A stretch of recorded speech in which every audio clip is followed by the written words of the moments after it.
Pucks with Haggs is brought to you by FanDuel, the exclusive wagering partner of the CLNS Media Network. And welcome to another edition of the Pucks with Haggs podcast. I believe this is episode number 17. Don't quote me on that, but we're right around there, 17, 18. So welcome in. We have with us today my good friend and colleague, Mick Colageo from the Standard Times, longtime Boston Bruins reporter there. He was at the Don Sweeney press conference at Warrior Ice Arena and was witness to what was going on with the Bruins here during the free agent frenzy. Let's move on to the hockey. Mick, you were there today. You saw the signings and frenzy going on, and you saw Don Sweeney addressing everybody. What was your take from Don Sweeney and the Zooms that followed with the guys coming in? Yeah, I only caught the Luch Zoom, but Donnie was very upbeat.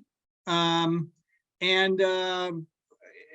think some people are still clinging to the idea that Bertuzzi might, the Bert window might still be, and he acknowledged that. No, that's not, him saying highly unlikely at this point is like saying it's in granite, Well, he kind of said that the other day when we're at the draft in Nashville. He told us, like, if it's a high-end free agent, we're not going to have the money. Like, unless they made a couple more deals beyond the Taylor Hall deal, they were not going to be able to be players for anybody like that. And frankly, after watching their strategy today and the way it played out, they had a game plan going into this July 1 free agency, which was they know that there's going to be a windfall of money coming their way in salary cap space next year, a year from now, because the escrow payments are over with the NHL because of the COVID situation.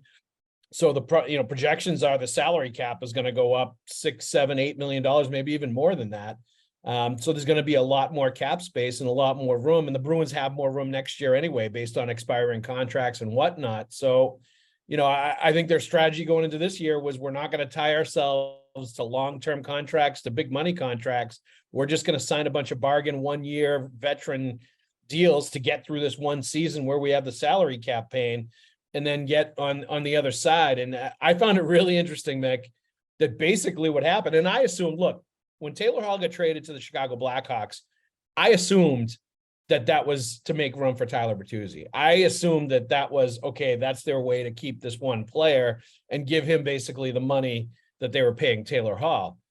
I had no idea they were going to go out and get 5 players for the amount that they were paying Taylor Hall, which is essentially what they did today to be able to fill out their entire roster for next year. They've got all the forwards they need. They've got everybody they need right now. Obviously, it may not be as good a team as last year, and you're going to get varying results with some of these, 32, 35, 34-year-old players. But I just thought it was like a really smart game plan for the Bruins to make the move they made with Hall, free up the space that they did today to sign Milan Lucic 1 year, $1.5 million with the bonus. JVR, James Van Riemsdyk 1 year, $1 million. Patrick Brown, 2 years, $1.6 million, basically a fourth-line player, could be an AHL player, we'll see. Morgan Geekie, 2 years, $4 million, a pretty useful player as we've seen. Kevin Shattenkirk, 1 year, $1.05 million. That's a Connor Clifton replacement right there. So you're looking at some very useful players. They got 5 times the players for the amount of money they were paying Taylor Hall. I thought that was a really interesting move and well thought out strategy from the Bruins. Yeah, I think they were forced into it too. I don't think that they preferred not to go 1-for-1 and get themselves a centerman or to keep a guy like Bert. But you see what Orlov got in the open market. We don't know what Bert's going to get in the open market, but what we do know is that, especially, and I think you said this before, that this is not the star-studded free agent class that we've seen in other years. No. So that means that the guys who do have cachet are going to cachet in. Yeah. And so I think that the Bruins knew all along that, look, we're not out of that game. What we got to do here is hope that Patrice Bergeron wants to come back and play in the centennial season and build a team that gets a heck of a lot better if he's in the middle of it. And if he isn't, then they're going to have to take, 10 games at a time and decide where they are. But what they've done in the meantime is something that Don Sweeney always does. he has a hope that certain draft picks have had time to develop, whether they've been in college or Europe or AHL, and they come in, and then he goes out and he gets people to place in front of them like a set of hurdles on a track. Yep. And says, you're not going to get something here because it makes sense for you to, for us to open up the team to you. No, you have to earn it. So he always places veteran players in front. He'll acquire people just to put them in their face and say, all right, here's the guy you got to beat. And so I think that that's a big part of this strategy, because we do know that when you go with Band-Aids, whether you're looking at, you can go back to the 05-06 debacle, or you can go back to the next year, which is the first Peter Chiarelli year. You get certain seasons when there've been Band-Aid type players. When the year Don Sweeney took over and moved out Luch and Dougie Hamilton, there were some Band-Aid players in that scenario. Most of the time they don't pan out, but one thing I do like is when you get a guy like Geekie. Now he had to overpay for him, because even though Geekie is I think a third rounder, and he's a big right-hand shot, something they don't have enough of on this team. So you get this big kid who plays center on that team. Even though Sweeney loved his 5-on-5 game, he was their Thomas Nosek. He was their fourth line guy. He was 10 minutes in a regular season, 12 in the playoffs, and I think May 15th against Dallas is like 6.5 minutes. So they didn't expect him to score. And so when they needed offense, they didn't look to him. Sweeney may see the more upside there developing for a guy who's 24, be 25 in May. So I like that. That acquisition intrigues me the most. The other short termers, you talked about, could it be a haul for Bertuzzi 1-for-1? I think what we got is a Foligno for Lucic 1-for-1. Yes. Everything right down the line: left shot, winger, depth player, leadership, toughness. I mean, the personalities are completely different, but Bruins are very fortunate in losing Foligno to get back Luch right now in that same exact role. I think. Yeah, and look, I am like, I know there's some mixed opinions from the fan base about Milan Lucic and him coming back, because some people look at him and say, oh, he's not, he can't keep up skating wise, or like he's not the player he once was. Like, whatever. I love this move. I've been banging the drum on this one for a while. I felt there was a lot of interest from Milan Lucic to want to even hop on the train at the end of last year. I think this goes back to last year's trade deadline, and he wanted to be the guy that the Bruins traded for instead of Tyler Bertuzzi at the deadline. And he really wanted to have that kind of last run with David Krejci and Patrice Bergeron last year. And it comes a little late now with free agency, but I love everything I heard from him on the Zoom about just like feeling like he's always been a Bruin, feeling like he's coming home. He's going to be a leader for that team. He is definitely the kind of player you want back in a centennial season. I think he's the kind of player you want to protect the younger players in this lineup and to bring more toughness and intimidation into it and more pushback, something that Cam Neely talked about the other day when we were talking to them in Florida, against Florida. And one of the things they didn't see was enough pushback from the Boston Bruins in that series. And you mentioned it too, the last time I had you on the podcast. Lucic is a pushback guy. He is going to push back, and he is not going to allow some of the stuff that was happening in that series to happen without him having a say so and punching back, if not punching first. So I love, especially in a different role where I think as an older player, 34 years old now, he's going to be way more accepting of a fourth line role than he would have been the first time around when he was scoring 30 goals in a season, sometimes, and understand that he's also going to have to drop the gloves and defend his teammates. And that's going to be part of the job description. And I think he's going to do it with more passion, maybe than anywhere else, being back in Boston and with the team where it all started. To your point, I wonder if Milan Lucic comes back, unless he has some kind of idea that Patrice Bergeron is also coming back too. And I wonder if that's, some kind of connection here. Certainly, I agree with you. When I look at these acquisitions, when I look at the team and the way it's built right now and the composition and the players that they brought in, I think to myself, they bring in Shattenkirk, JVR, Lucic, veteran guys that are going to be primed and ready for a playoff run again.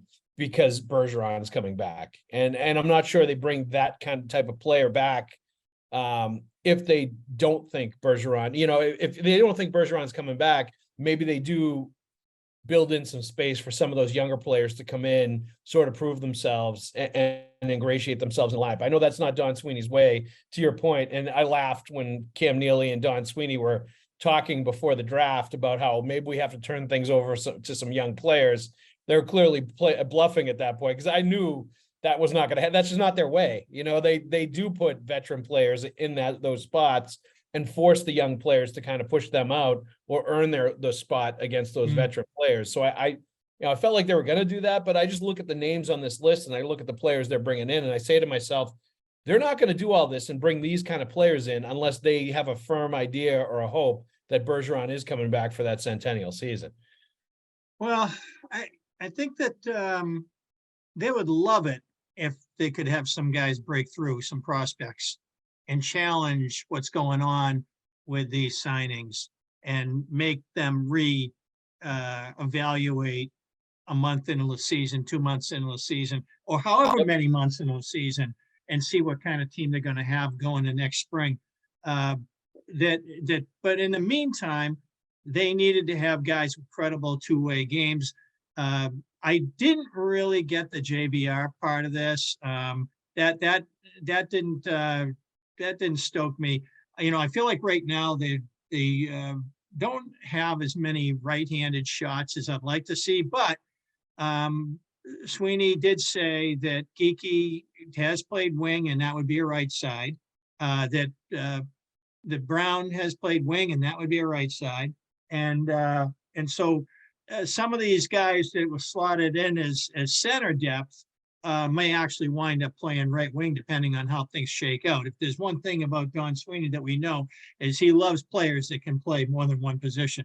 Yep. So and I was a little surprised at the Shattenkirk acquisition, because I really thought that the players that he really dismissed a question that had come to him earlier that you may have been witness to about will these three acquisitions in the Taylor Hall trade be in development camp. Is no. These guys are established players. Okay, yes. Well, if they're established players, and the one who played for Monty is definitely going to play for Boston, and maybe the other 24-year-old is going to get some looks. Well, now you throw Shattenkirk in there, and now you've completely changed the equation here, and whether or not these guys are going to get that much of a look. Maybe just the guy that played for Monty Mitchell there, he's going to get the quality looks here, but he's not going to be handed a spot.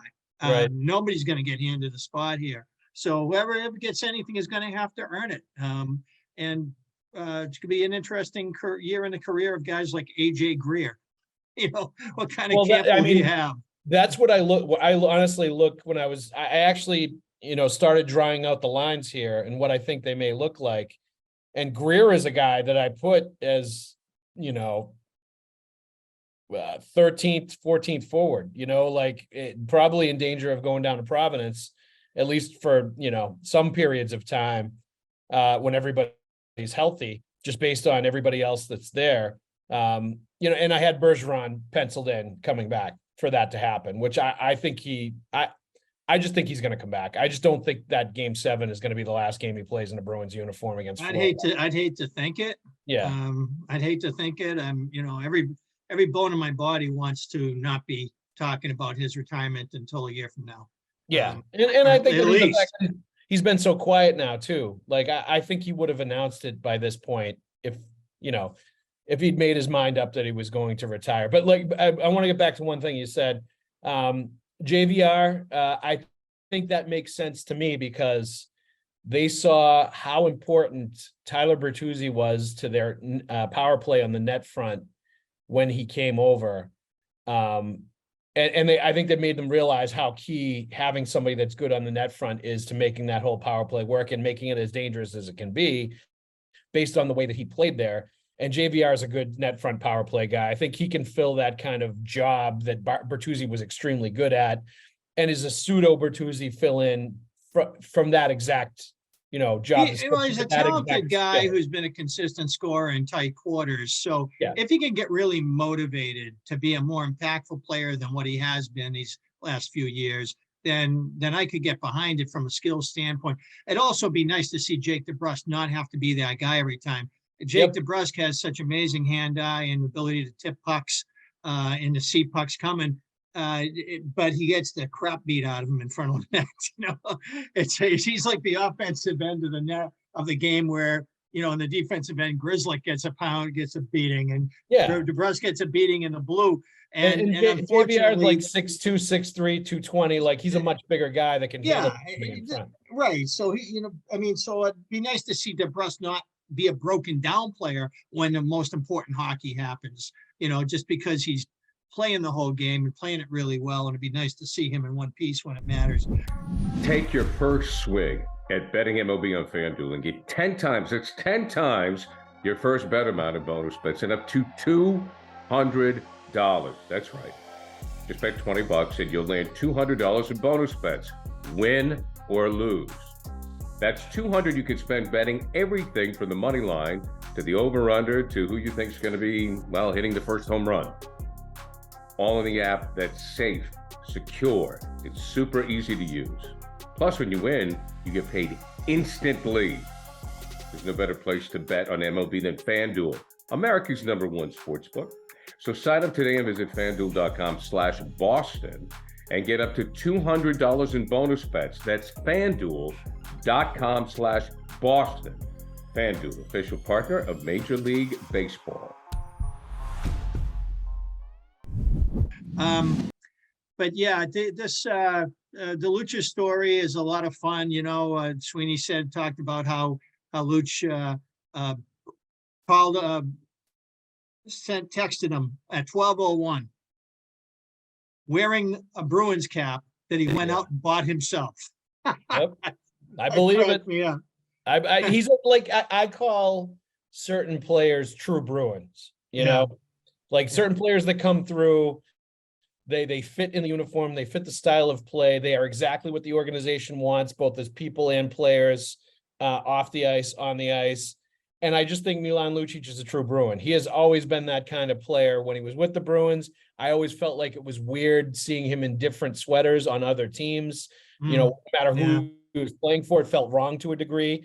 Seeing him for other teams where, he just fit the Bruin style of play and the attitude, and just, he's a Bruin style player through and through. He is exactly what fans want the Boston Bruins to represent from a toughness standpoint, from an attitude standpoint, just from a pride in wearing the sweater stamp, like all that stuff, and a leadership standpoint. He's really good with the young players, and I think, he's in a different stage of his career, as I mentioned before, where I think it's going to be a really interesting fit now coming full circle. And I think he's going to be a great leader on that team, along with Patrice Bergeron, if he comes back, and the other leaders that they have in there, because of the respect that everybody has for him and the way he commands respect. And, I love the fact that he went to the World Juniors when he's a 34-year-old guy and he wanted to play for Team Canada. He wanted to be a leader on that team and kind of a role player and, lead the young guys. And most of the guys in his situation, they're going off for vacation with their families on a beach somewhere and don't want anything to do with the rink,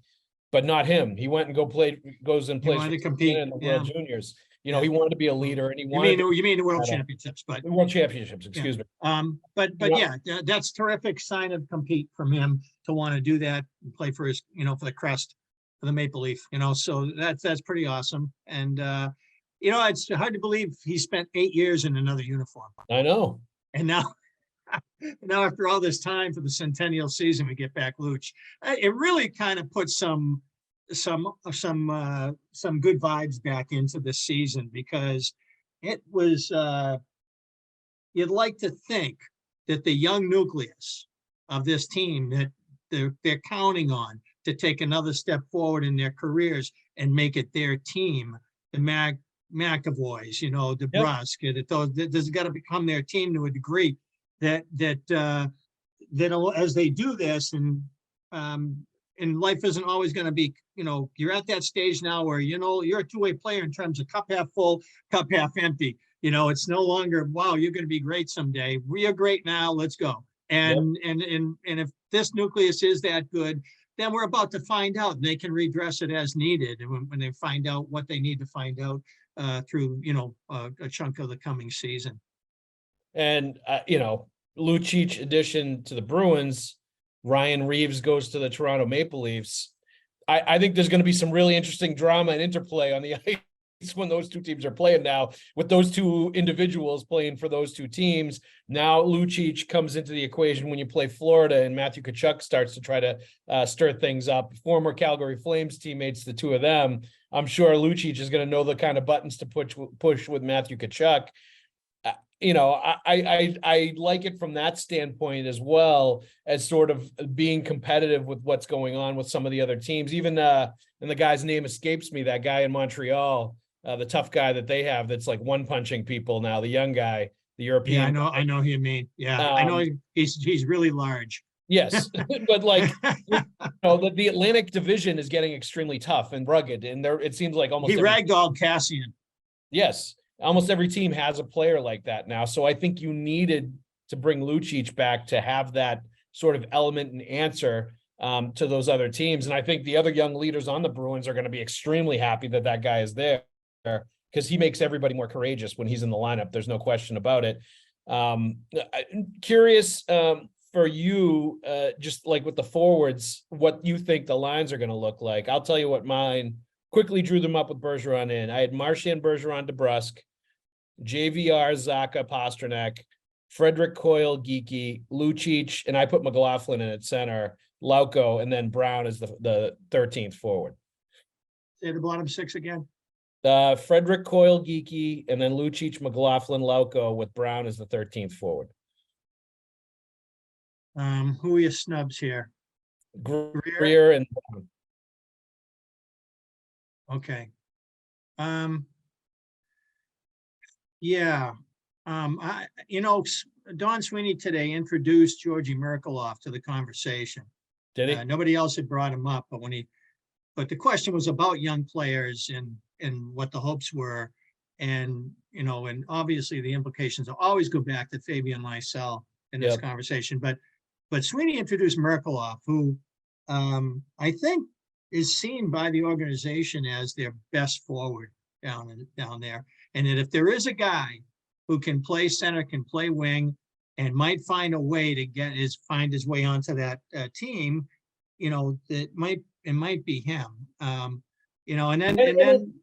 it doesn't even have to be like right out of the chute either, though, out of training camp. Like, you could go with this group to start, give those other kids a few more months in Providence and allow them that time to like hop on the train partially through the year. I think the way they've done it now is they don't have to force a guy like Lysell, Merkulov, Mason Lowry, any of those guys into the equation at the start of the year, because they can sort of get by with these veterans for a little while until they feel like they're ready.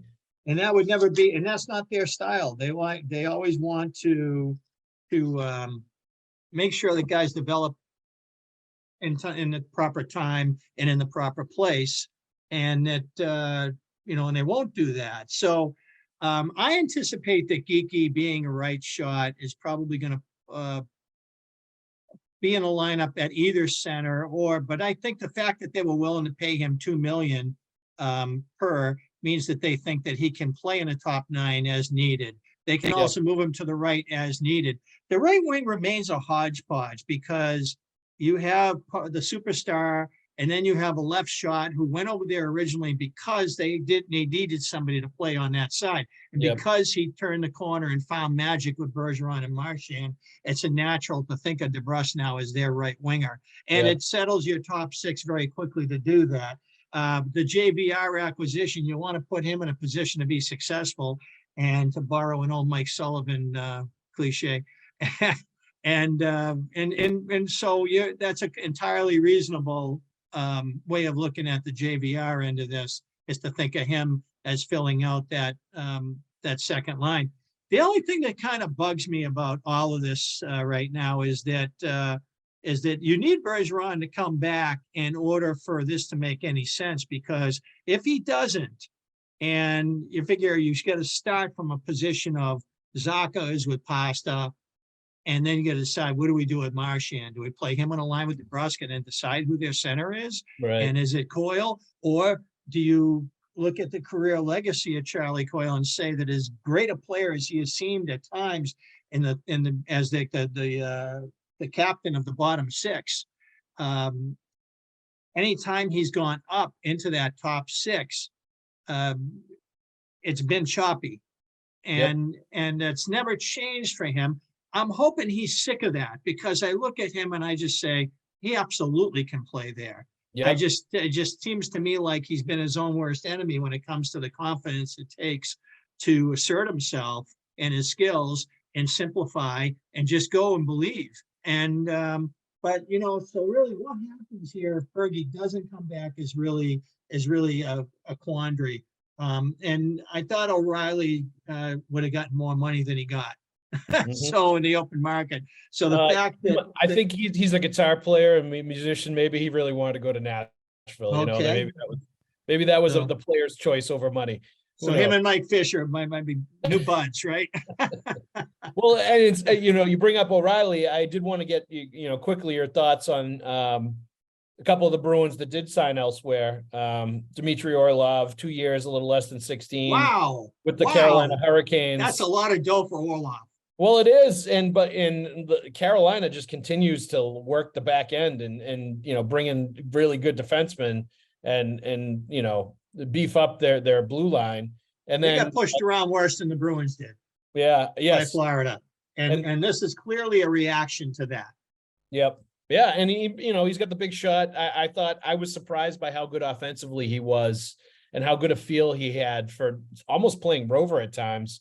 When he was, playing for the Bruins from an offensive standpoint, you would find him going places and you're not used to seeing defensemen go to make plays in the offensive zone. And I really had not recognized that in him before and seen him do that as much in Washington. I'm not sure it was there much before. I think I've always seen him make a play once in a while, but I've also had an NHL management person telling me that, he's nowhere near the player that Provorov is. Well, okay, from a quarterback, two-way, three-zone, minute munching number one, maybe not in the long run. But in the short run, what you're alluding to here is how well he improvised in a new situation and trying to find himself and be a dynamic player. And Montgomery wanted to encourage D's to participate. And he had the courage to just find the on switch there and do things that might not be, perfectly advisable. You've got to take chances sometimes and play by your instinct and do what you believe. And I think that was the best of him in his short window as a Bruin. How long can you really project out that that's who he is now? He's going to play for Florida. I don't know, but they're paying a lot, so they got to hope he stays healthy. But that's an exciting acquisition for them. It is. And 3 years, $10 million, Connor Clifton with the Buffalo Sabres. Great payday for him. Good for Clifton. Going to miss the snarl that he played with, even though he wasn't the biggest guy in the world. He was a physical player. He was hard to play against. They added Eric Johnson too. Yeah, and I already like that D.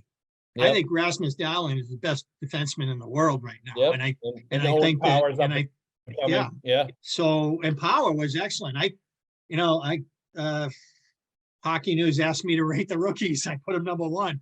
Yeah. So the local kid got runner up. But that's a heck of a team coming there.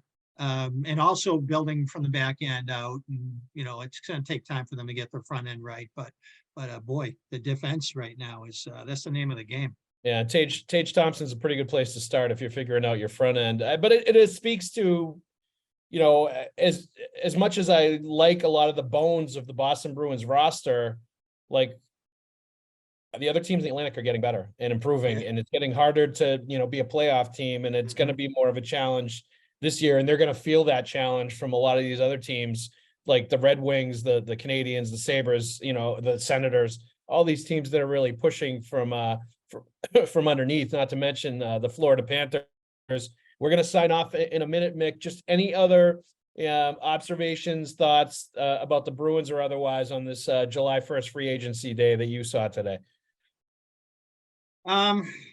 still feel like there's a lot more that needs to happen. I find it hard to believe that the Bruins have this many players under contract now with all these signings, and there isn't going to be other shoes that are going to drop. It isn't going to be a cap motivated situation now, but I do feel like the summer's not over. So I'm not feeling 100% like this is our team and this is what we're going to be looking at and whittle it down from here. And that's what you got. Still feel like there's more that could happen. And obviously the announcements that are yet to come down the middle here are going to be the driver in any of that. Yeah, no question. I think everybody's going to be on pins and needles, the Bruins included, to find out what Patrice Bergeron's going to decide to do. Like I said, I think based on just what they did today, the sentiment has to be there on their part that at least they think he may be coming back. Yeah. And that kind of fueled some of the moves that they made. I also think it's interesting that Garnet Hathaway did not sign as we recorded this podcast. So he's kind of out there, and there seemed to be a little bit of a groundswell towards him coming back, in sort of the days leading up to free agency. So we'll see how that plays out. But Mick Colageo, as always, I want to thank you for joining us. How about one more point real quick? Can we do one real quick? Okay. Yeah. How about Carolina extending Anderson? So really now that you have him, you got the kid Kochetkov, and that kid's got a long contract. And then you got one more year of Ranta. I guess there goes my fear that they're going to come at Swayman with an offer sheet. Yeah, well, nobody's going to look. I don't think anybody's offer sheeting Swayman. And they just don't happen. I don't think it's going to happen. They have enough money to sign him. I don't think Swayman wants to go to any of these places. I guess. Has any player ever turned down an offer sheet? They always used it as leverage to their own club. I mean, they do sometimes, but I think you also have to, essentially say, I want to go there. And I don't know that he's ready to create that kind of a level of awkward situation with the Bruins by doing that. Mm-hmm. Does he really want to play in Winnipeg? Maybe he's from Alaska. Maybe that does have some kind of attraction for him. I don't know, but that's the one I seem to, hear or get vibes from that they particularly might have interest. But I think the goaltending situation in general with the Bruins may be one to continue to watch as we go into the off season. But like I said, Mick, thank you very much for joining us. I appreciate you hustling from Warrior to do this with the Pucks with Haggs podcast. And I'm going to give a little bit of love really quick to our sponsors one more time. Factor Meals, America's #1 ready-to-eat meal kit. Head to factormeals.com/Haggs50 and use code Haggs50 to get 50% off your first box. And let's not forget about FanDuel Sportsbook, who has all the baseball bets you could possibly want. Bet against the Red Sox. That is the lock of the century. They are a bad baseball team this year. You go to FanDuel right now, you get 10 times your first bet amount and bonus bets up to $200. So sign up today and visit FanDuel.com/Boston and get up to $200 in bonus bets. FanDuel.com/Boston. Mick, great to see you, and I will see you next week at development camp. I'll see everybody else at the rink.